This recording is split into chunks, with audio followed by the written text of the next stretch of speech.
exploring a lesser ridden trail, wide views across Stanley, and a ride that ends all too soon. We are mountain biking on Hong Kong Island, and this is Drone and Phone.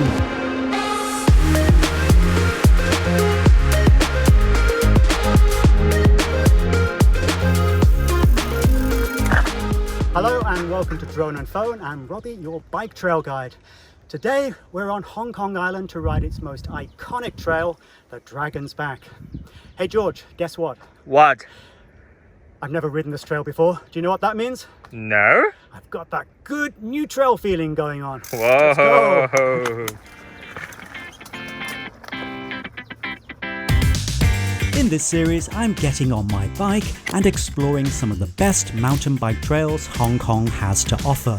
Mix that up with stunning sea, mountain and city views, and we've got the perfect backdrop to a great day out on the bike. To reach Dragon's Back Trail, we start from the Tai Tam Gap Correctional Institution, where the trail begins. Riding past a security barrier, head up to the path and look out for a left turn that winds up to the trailhead. Do note that the trail is officially closed to bikes on Sundays and public holidays, so plan your ride accordingly. It's a typically hot and humid day, but the trail begins kindly under cover of trees.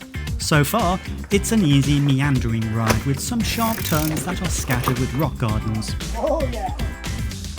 Soon, the views begin to open up as Red Hill, Stanley and beyond flash by through gaps in the foliage.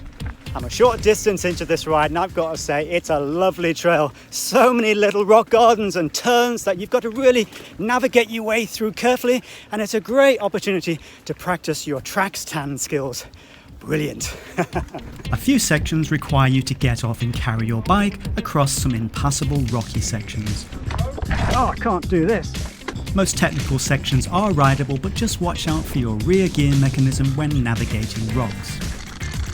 This route sits below the famous ridgeline, so we only see a sort of one-dimensional view when compared to the spectacular 360-degree views seen from above. I'm not complaining though, the views made the ride worthwhile.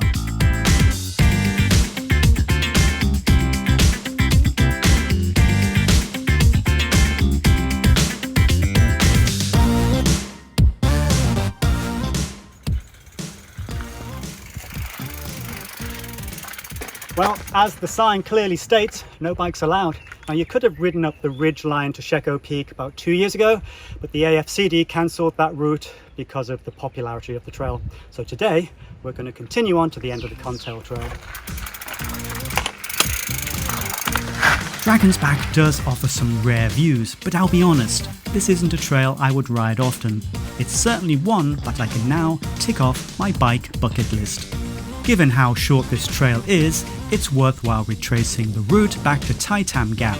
Not only will this double the length of your ride, you can also avoid carrying your bike down the long stretch of steps at the end of the trail.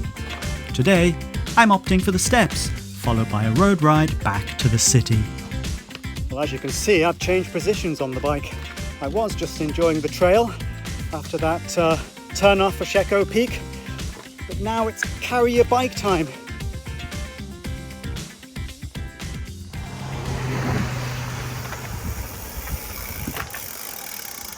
Well, that was a very short ride, wasn't it? But a very worthwhile one. I have to say, it had some great technical moments where I really got challenged.